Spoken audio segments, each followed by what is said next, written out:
Boa noite, que bom poder estar mais uma vez com você. Hoje, o De Frente com Ale Marques vai abordar a dependência química nos tempos de pandemia. Os entrevistados são a psicóloga Áurea Ferraz e o dependente químico em recuperação e empresário Tiago Fernando. Para dar um posicionamento médico sobre a questão, teremos o Dr. Fernandes Teixeira, médico psiquiatra. No quadro Sexualidade Sem Neura, a educação sexual será a abordagem da doutora Aline Carvalho. Bem interessante, não? O Beleza em Foco vai trazer preciosas dicas. E o professor Marcos vem aí, com aquele bate-papo cabeça imperdível. E o Localiza Moc, que vem com uma novidade, a ozonioterapia, com a Lívia Vieira, que é esteticista. Fique com a gente, porque o ponto G está no ar.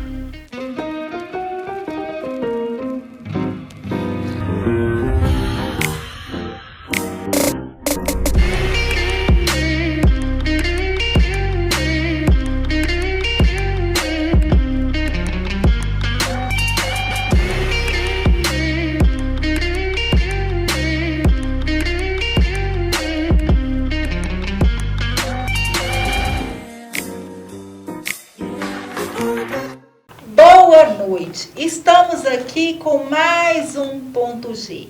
A pauta de hoje é falar sobre dependência química em tempo de pandemia.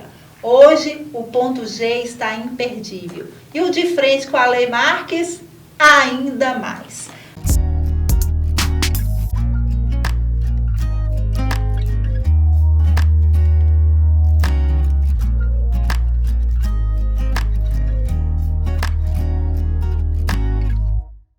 O De Frente com a Ale Marques nesse momento, aqui com os entrevistados, a Áurea Ferraz e o Tiago Fernando, vai estar falando sobre a questão da dependência química em tempos de pandemia. Mas antes desse diálogo aqui com eles, nós vamos ver o vídeo do psiquiatra Wender. Roda o VT. Estamos aqui para prestar alguns esclarecimentos sobre a questão da dependência química nesses tempos de pandemia. Primeiro, a gente precisa situar que a quantidade que o número de usuários, as pessoas em dependência química sempre foram uma quantia significativa da população e que preconceituosamente não vem muito a público e não se toma muito conhecimento do que está sendo feito em favor dessas pessoas. Mas sempre foi um número muito expressivo, sempre a dependência química foi um fator de risco para muitas outras doenças, como agora não deixa de ser para essa pandemia de Covid-19. Posto isso, ponto que deve se chamar a atenção da sociedade num momento desses, é que durante tais crises concomitantes ou correlatas, a gente volta sempre a enxergar a dependência química como um transtorno de importância, até porque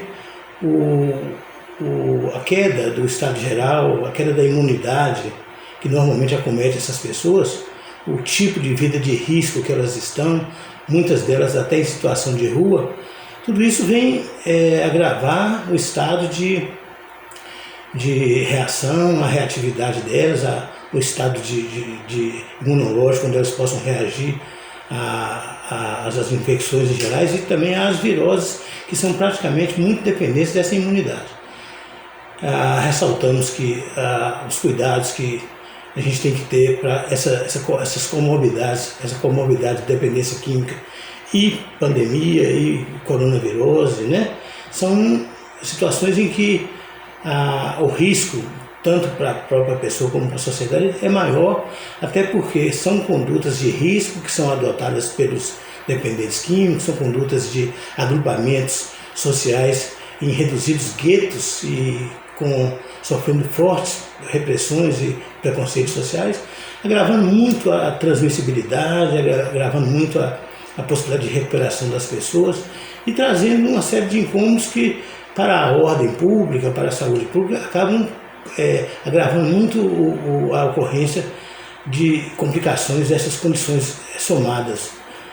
A gente tem estado observando a mobilização social ainda pequena, ainda que incipiente, mas a iniciativa de algumas comunidades, as comunidades desde 2019, elas podem já também acolher pacientes involuntários, porque na verdade a primeira coisa que é consumida pela dependência química é a vontade das pessoas, então elas ou são relegadas à morte por não manifestar vontade de tratamento, ou então alguém que seja um familiar, que seja um agente da saúde, que seja uma pessoa que demonstra algum interesse para tratá-las, possa se manifestar e esse tratamento pode trazer seus resultados.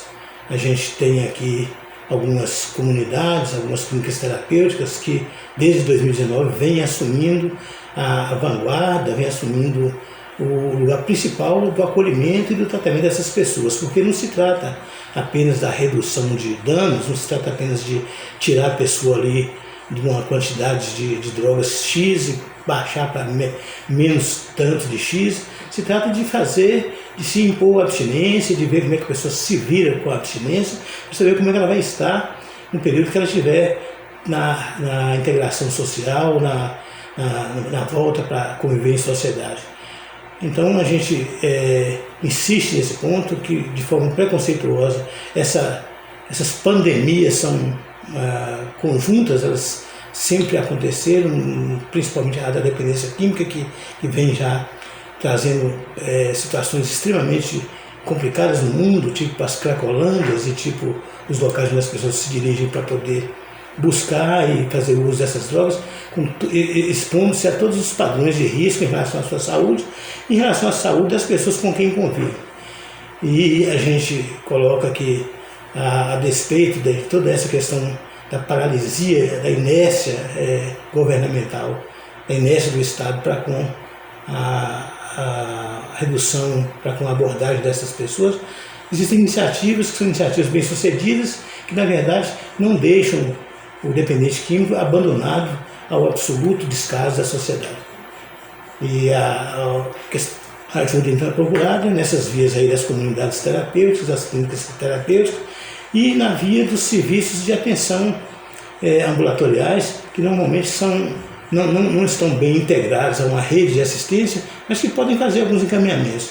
Eu conheço e presto serviço numa clínica terapêutica, onde a maior parte dos casos que lá estão internados provém dos hospitais públicos, provém dos serviços de ambulatórios públicos e que não tem como permanecer com o paciente pelo tempo mínimo necessário para um tratamento digno e acabam chegando lá para a gente, chegando para nós, onde a gente faz um trabalho um pouco mais idealizado, levando em conta a questão do tempo de permanência. Não adianta a gente enxugar gelo e fazer de conta, não é, que está tratando, sem estar fazendo nada pela pessoa. E a pessoa fica uma semana num lugar, 2 semanas, que é o tempo máximo que eles estão ficando nos serviços públicos, ou às vezes nem internado não ficam, às vezes não tomar uma medicação e sair aí dopados para poder ser sedados, para serem atropelados, para passar a noite na rua. Então são situações que não ajudam em nada, são recursos públicos esvaindo pelo ralo e deixando aí a critério da sociedade, das pessoas, das próprias famílias, o ônus de algum tratamento que tenha algum resultado. Me coloco ao dispor para outros esclarecimentos e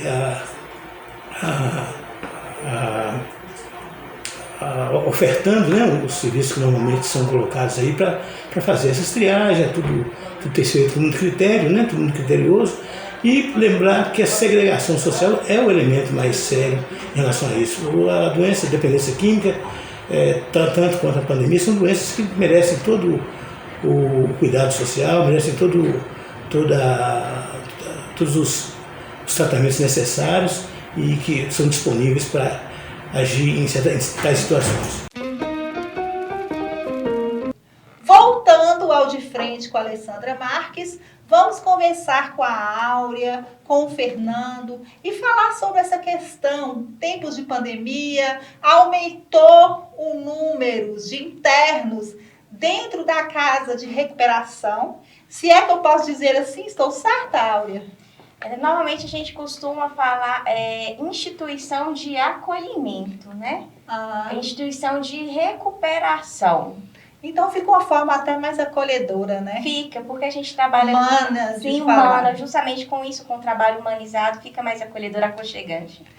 Então, começando com você, né, que trabalha com esses dependentes químicos, tanto viciados em álcool e drogas, aumentou, são índices que realmente são relevantes. Áurea, conta pra gente por que você acha que se deu esse processo? A pandemia de fato contribuiu? Vamos lá. Primeiramente, boa noite. Obrigada mais uma vez por essa oportunidade e estar levando informação e conhecimento, principalmente de um tema que é tão... ele está aí no contexto, está aí no nosso dia a dia, mas ele é muito pouco discutido e debatido. Então, é preciso se informar para conhecer, para poder tratar. O que acontece? Dependência química, pela Organização Mundial da Saúde, é uma doença crônica, progressiva, fatal. Então, é uma doença. Se a gente for colocar dados, se a pandemia ela provocou isso é muito subjetivo. Então, o que a gente tem para relatar, o que aconteceu com esse sujeito, né, ou essa mulher, ou esse homem, foi que ele já tinha predisposição para o uso abusivo de álcool e outras drogas, a dependência alcoólica e a dependência de drogas, cocaína, crack, etc. O que aconteceu? Esse número, ele aumentou devido à ansiedade, à ociosidade. A gente pode também contar com as taxas de desempregos. Então, vários fatores contribuíram para esses pacientes chegarem na fase de internação. Para chegarem na fase de internação, nós acreditamos que houve o abuso compulsivo e abusivo, onde o familiar ali, ele teve que pedir um socorro. Então, a clínica, ela, além do trabalho preventivo, ela trabalha com esse trabalho de socorro, de prestação de serviço de socorro, de tratamento. Você falou de uma coisa bastante interessante. Hoje já pode levar um viciado para fazer o tratamento de forma compulsória. Já é legalizado o tratamento dessa forma. Você poderia explicar para os nossos telespectadores, baseado aí nessa lei que surgiu há pouco tempo, de repente, algum familiar que passa por esse processo, quer tratar seu filho, ou seu sobrinho, ou uma pessoa do âmbito familiar que a pessoa ama tanto, e de repente não sabe como a gente fazer para conseguir o tratamento. Porque às vezes a pessoa, para aceitar, é bastante difícil. A pessoa que é usuária, ela já não aceita. E a família, muitas vezes, também não consegue enxergar. O que acontece? Nós temos 3 tipos de internações que são divididas e categorizadas de formas diferenciadas. Nós temos uma internação involuntária, uma internação voluntária e uma internação compulsória. Vamos lá. Involuntária. A involuntária é quando aquele dependente químico, aquele adicto, que quer dizer a palavra adicto, escravo de algo ou de alguma coisa. No caso dessas pessoas, uso abusivo de álcool e outras drogas. Ele não tem a boa vontade, ele não pretende, ele não tem aceitação de entender que aquilo ali é uma doença e ele precisa ir para a reclusão, que no caso é a internação. Então, a família interdita esse sujeito, ele interdita, entra em contato com a instituição e nós fazemos o resgate. Nós entendemos hoje, na nossa atual instituição, que o que acontece?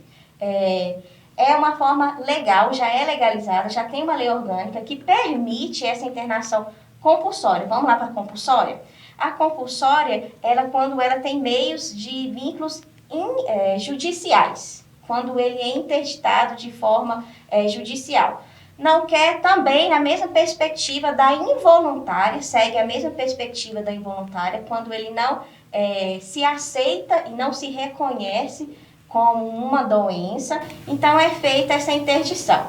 E a voluntária, que eu costumo até brincar quando o sujeito vai com as próprias pernas dele, quando ele já tem aceitação, quando a família, todo o contexto está ciente que aquilo ali é uma doença que ele precisa tratar, que o Estado só está agravando, quando a gente tem uma demora nesse processo, mais lentidão a gente tem em recuperar, no caso do próprio adicto. Então, a família, como um ser responsável daquele dependente ali, ela precisa conscientizar.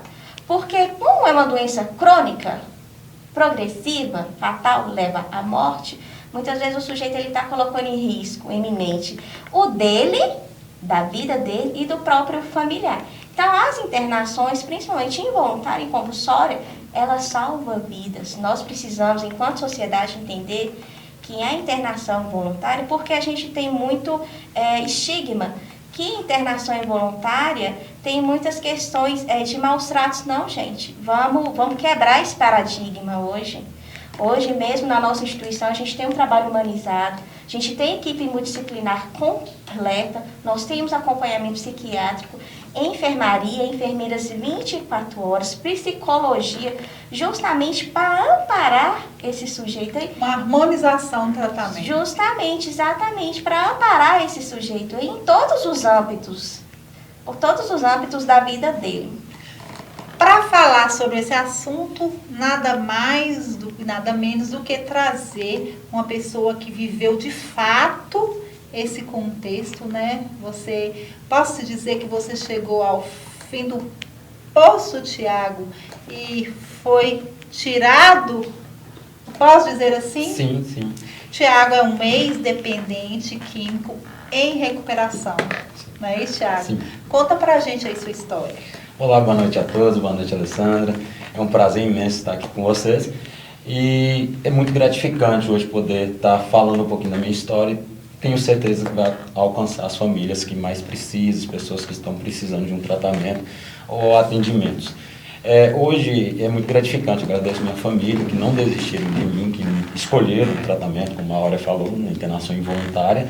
Agradeço também aí ao Roberto Brunelli, né, da Federação Brasileira de Clínicas Involuntárias. Agradeço também ao delegado Marcelo de Freitas, né, que todos conhecem, que foi quem revogou essa lei aí para estar usando para as clínicas involuntárias do Brasil.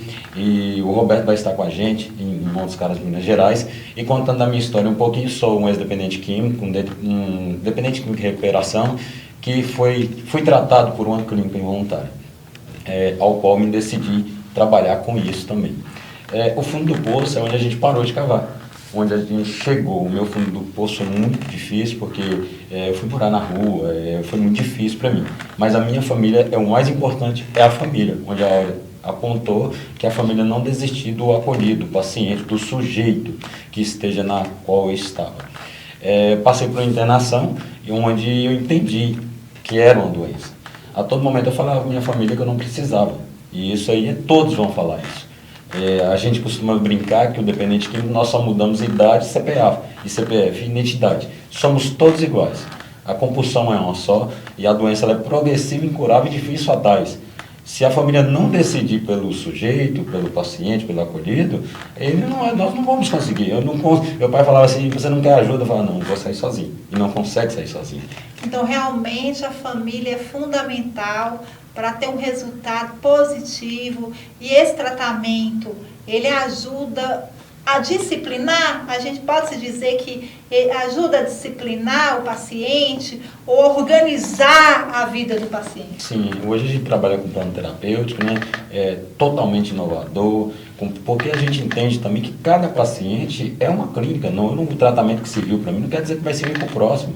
A gente entende que a gente tem que estar buscando essa inovação do programa terapêutico todos os dias, estar olhando, porque todo momento também vem surgindo novas drogas, né, no Brasil, no mundo. E isso acaba chegando ao nosso estado, à nossa cidade. Tem drogas que a gente nem conhece ainda. E está chegando já às famílias também não sabem. Então, assim, E a gente pode se dizer que hoje as famílias, você falou um detalhe aí que me chamou a atenção, as famílias hoje não sabem. As famílias de antigamente sabiam, hoje, e as famílias futuras, com a atual informação, vão ter mais preparo com essa nova lei de até tratar compulsoriamente com o paciente? Você acredita nisso? Sim. Eu fui salvo pelo voluntário, e a minha vida eu não conseguia sair.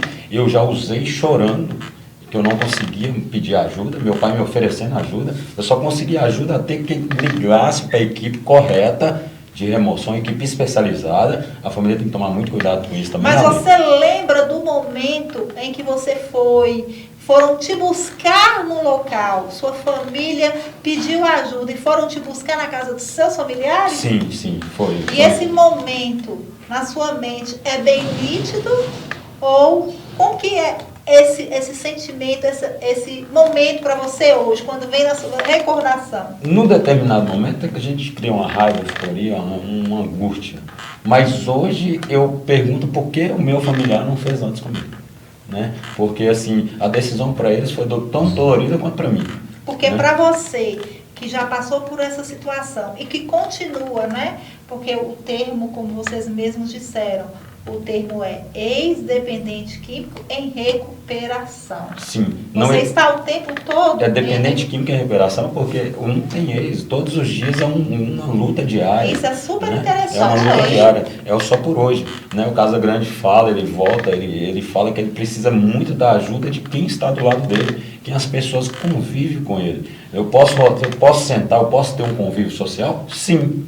Após um longo tempo de recuperação. Tem um detalhe que eu ia te perguntar, por exemplo, uma festa na sua residência, um Natal, você lida, a bebida pode estar acontecendo um evento com bebida, você consegue trabalhar seu emocional e não beber bebida alcoólica? Porque a bebida alcoólica leva a pessoa a usar droga e a droga leva a pessoa a usar a bebida? Você falou tudo. A bebida alcoólica hoje é o principal ponto de uma recaída. Né? Eu levei longo tempo para estar lidando com essa situação. Quando eu ouvi o Casagrande falando que ele conseguia lidar com as pessoas no jantar com o vinho, eu falei, esse cara é doido. Ele não está certo, não está em recuperação. Mas como que eu vou lidar com o convívio social hoje da sociedade, que eu preciso estar perto de pessoas? Não, eu vou procurar as pessoas que vão cuidar que vão preocupar comigo e não vão me oferecer. Pessoas que são amigos meus, vai estar bebendo, não vai me oferecer. É claro que eu não estou sentando também em qualquer lugar. Eu não vou no barzinho, eu não evito esses locais, porque o evite é o principal da recuperação, para se viver em recuperação. Então, por isso o trabalho psicológico é muito importante. Sim. Porque a pessoa tem que entender que ela tem que evitar pessoas, locais e situações que vão lembrar a adicção ativa. Então, você acredita que uma vez usuário de droga, alcoólatra, ele sempre está assim, pisando em ovos? Sim. A minha família cristã, ela pensava que existia uma cura, um milagre. Eu creio, sim, que possa, sim, ter várias pessoas que aconteça milagre. Na minha vida, eu creio que eu tenho que viver só por hoje. Eu tenho que entender que eu vou ter que evitar pessoas, locais e situações. Eu vou ter que conviver com novas pessoas. Eu não vou desprezar quem eu vivia, de forma nenhuma. Porque são seres humanos também. E deixa eu te perguntar, hoje você, ex-dependente químico em recuperação, trabalha com a saúde também, é empresário nesse segmento. Você acha que por ter passado por isso, você tem um olhar totalmente diferente para essa pessoa que hoje precisa de ajuda na clínica de terapêutica? Sim, com certeza. Eu vejo que muitas pessoas falam assim, são marginais. Sim, marginais ao termo de dizer porque estão à margem da sociedade. Mas a partir do momento que entram no tratamento, são um ser humano. Para mim, todas as pessoas merecem um tratamento. Todas as pessoas têm que passar por um tratamento. Hoje existe muitas pessoas lutando para que todas as pessoas, tanto aquele que tem uma vida que tenha condição, ou aquele que não tem, uma baixa renda, ou aquele que tem condição, eu creio que todos precisam, e todos aqueles, é o que eu penso, como a gente convive no meio deles, eles todos falam que um momento já pediu ajuda, nem se for no seu psicológico ali, em todos os momentos que eu usava, quando eu usava a minha substância né, a substância que eu mais gostava, né, pode-se dizer assim, a gente chama também de substância de abuso, mas eu pedia para sair, eu chorava tentando sair, mas não conseguia. É bem difícil, realmente. Como é que você me fala nesse momento onde que você vê o paciente em recuperação, ele vira para você e fala: Áurea, eu chorava querendo não usar e não conseguia. Como é que fica a sua emoção? Como é que você trabalha seu profissionalismo e sua emoção? É interessante e é muito instigante essa pergunta, porque é até a curiosidade das pessoas que veem nós, enquanto profissionais dessa área da dependência química. Porque não tem como, mesmo a gente tendo a ética, sabendo separar, né, paciente e profissional, nós não deixamos de nos emocionar quando aquele paciente ele consegue ressignificar, quando ele consegue entender que aquilo ali estava lhe fazendo mal, que aquilo ali, aquela vida ele não podia ter mais. A gente também se emociona com os contextos familiares, com as disfuncionalidades. Mas logicamente que a gente tem o nosso limite. Nós não deixamos de ser seres humanos. Nós somos profissionais, somos psicólogos, mas a gente não deixa de ter empatia. Tem uma frase que eu gosto muito, né? Antes de tocar uma alma humana, seja apenas uma outra alma humana. Então eu preciso ter essa empatia, mas eu preciso ter a ética, saber que é um sujeito que tem uma doença crônica, como nós já falamos aqui, que precisa ser avaliado, da onde que veio esse contexto de uso abusivo, para a gente poder entender em toda a dimensão de vida dessa pessoa, desse dependente químico. Áurea, eu gostaria de finalizar essa entrevista pedindo o Fernando para relatar, resenhar, né, em poucas palavras, para o telespectador, o que realmente para ele hoje significa a salvação para um viciado em tratamento, em recuperação, na verdade. Né? Sim. Para mim, a salvação, para mim, abaixo de Deus, do meu poder superior, para mim foi minha família. Sou então muito a grato fé realmente, eu penso, né, que Deus é tudo também nesse momento, juntamente com a família. Sim, sem sombra de dúvida. Mas assim, foi um longo tempo para entender que a minha família... Você chegou a constituir família, ter esposa, filhos? Sim, eu tive e perdi tudo, né? Porque geralmente, eu não sei que vocês percebem, quando você conversa com um ex-viciado em recuperação ou em tratamento, relatam: eu tinha mulher, eu tinha esposa, perdi todos da minha família. Eles me deixaram de lado ou eles não aguentaram.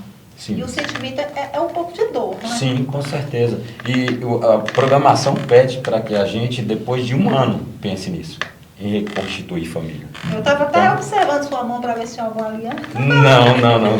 Mas estou louco querendo Porque colocar. Logo. Você é um ex-dependente químico em recuperação, né? Em recuperação. Sim. E está tentando recuperar tudo na sua vida, sim, né? Inclusive os laços, né? Afetivos. Eu creio que na próxima entrevista já tem uma aliança nessa mão. Muito bom, tá vendo? A gente vai falar de um tema tão assim, de certa forma até doloroso, mas com esperança. Tem final feliz. Sim. Tem final feliz. A gente pode se dizer que tem, quando a família está disposta a não sofrer mais, a não ficar refém, porque a família ela sofre, ela se torna codependente, não é a doença, mas é o transtorno. Queria te fazer uma pergunta. O ex-viciado não existe, né? Mas o paciente em recuperação, em tratamento, né? Essa recuperação que vocês tanto falam, se ele arrumar um companheiro, uma companheira que não ter tido um pé no vício, vai ajudar mais essa relação. Você acha que os dois ex-viciados se completam no sentido de se ajudarem, ou o que não passou pode ajudar mais o outro que já teve esse momento difícil de drogas, álcool, etc. Sem correlação a questão de ter dois adictos se relacionarem, para poder se apoiar.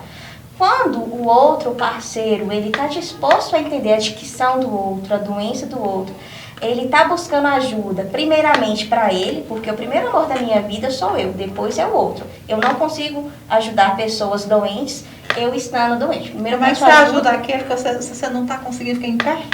Oi, como? Como é que você ajuda alguém se você não consegue Exatamente, ficar em pé, né? exatamente. Como eu vou ajudar? Então, primeiro tem que ter essa percepção. Ela é complicada, ela é um pouco até dolorosa, por isso que a gente chama de codependência. Não é uma doença, mas é um transtorno quando um familiar ele é impactado pela doença do outro. Então, é preciso que todos ali vão tratar, principalmente quem está no convívio daquele dependente químico. Se tem esposa, precisa. O dependente químico, a gente costuma falar que ele precisa da rede de apoio. A primeira rede de apoio do dependente químico são os familiares. A segunda rede de apoio é os profissionais. Então, ele consegue ter uma vida normalmente, sabendo ter disciplina, sabendo os limites, todos os limites emocionais, psicológicos, todos e qualquer tipo de limite. E para mim tá a maior dificuldade a gente reconhecer a gente saber o limite da gente. Precisa se reconhecer primeiro que eu preciso, que eu demando daquilo ali. E em relação às questões afetuosas, quando eu amo, quando eu estou disposta, eu vou estar do lado. Eu vou ser companheira, eu vou ser companheiro, eu vou ser parceiro, eu vou entender aquilo ali para que eu possa estar ajudando o outro. Tema bastante interessante, os números falam por si, vivemos num mundo novo em que muito se fala de dor, muito se fala de carência, o universo conspirando para as pessoas ficarem mais necessitadas de se apoiar em alguma coisa. Eu agradeço a sua presença, a fala do Dr. Wender, que mandou para a gente esse vídeo super interessante e esclarecedor. Agradeço demais o Tiago. E realmente, com certeza, em outro momento, vocês têm que vir de novo falar mais, contar mais histórias para a gente, falar mais do trabalho e contar também histórias de pessoas que conseguiram, né, passar por esse momento tão difícil. A base familiar, como vocês dois citaram, é muito importante e a gente percebe que o amor faz toda a diferença. Não é isso? Salvar vidas é um ato de amor. Nós agradecemos também a você, agradecemos a Aura, o Dr. Wender, e um prazer enorme para a gente estar aqui. Hoje a entrevista foi bastante emocionante. Eu espero que você, telespectador, tenha gostado. Fique agora com o quadro Sexualidade Sem Neura com a doutora Aline Carvalho. Espero que vocês tenham gostado da nossa entrevista de hoje. Semana que vem nós estaremos com mais temas bastante sugestivos para vocês.